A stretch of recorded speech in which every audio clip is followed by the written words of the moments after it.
நெல்லை மாவட்டம் நாங்குநேரி அருகே சாலையில் சென்றவர்களை வெட்டி வீசிய கொடூர சம்பவம் தொடர்பாக 7 பேரை கைது செய்து புகைப்படம் விவரங்களை நெல்லை மாவட்ட காவல்துறை வெளியிட்டிருக்கிறது. இதனையடுத்து எதன் அடிப்படையில் அவர்கள் கைது செய்யப்பட்டார்கள், எதற்காக கொலை நடைபெற்றது போன்ற கேள்விகளுக்கு இன்னும் விடை தெரியாமல் இருக்கிறது. இதை அடுத்து பல கேள்விகளும் எழும்புவதாக புகார் எழுந்திருக்கிறது. அது தொடர்பான அண்மை செய்தியை பார்த்து வருகிறோம். விரிவான விவரங்களோடு செய்தியாளர் ராஜா இணைந்திருக்கிறார்.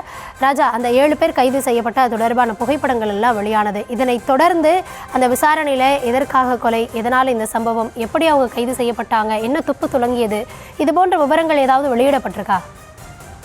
வணக்கம். திருநெல்வேலி மாவட்டம் பெரும்பத்து கிராமத்தில் நேற்று நடைபெற்ற இரட்டை கொலை சம்பவம் மாவட்டம் முழுவதுமே பெரும் அதிர்ச்சியை ஏற்படுத்தியுள்ளது. இந்த தாக்குதலில் படுகாயமடைந்த நெல்சன் என்பவர் தற்போது மருத்துவமனையில் தீவிர சிகிச்சை பெற்று வருகிறார். அவரது உடல்நிலையும் கவலைக்கிடமாக இருப்பதாக மருத்துவர்கள் தெரிவித்துள்ளனர். மேலும் கிராமத்தில் ஏற்பட்ட தகராறு காரணமாக இந்த தாக்குதல் நடைபெற்றதாக ஆரம்ப தகவல்கள் கூறுகின்றனர். மேலும் சம்பவத்தின் போது இருவர் கொலை செய்யப்பட்டதுடன் நெல்சன் மீது தாக்குதல் நடத்தப்பட்டதில் அவர் கடுமையாக காயமடைந்துள்ளார்.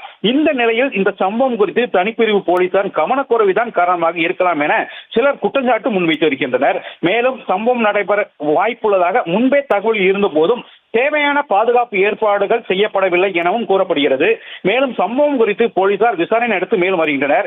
தொடர்ந்து குற்றவாளிகளை பிடிக்க தனிப்படை அமைக்கப்பட்டுள்ளதாகவும் சம்பவத்தின் பின்னணி குறித்து தீவிரமாக விசாரிக்கப்பட்டுள்ளதாக மட்டுமே தெரிவித்துக் கொண்டிருக்கின்றனர். மேலும் நேற்றைய தினத்தில் 7 பேரை கைது செய்யப்பட்டு புகைப்பட விவரங்களை வெளியிட்டது நெல்லை மாவட்ட காவல்துறை. தொடர்ந்து எந்த அடிப்படையில் 7 பேர் கைது செய்தார்கள், எதற்காக கொலை செய்தார்கள் போன்ற கேள்விகளுக்கு மாவட்ட காவல்துறை ஒரு விளக்கம் முன்னும் அளிக்கவில்லை.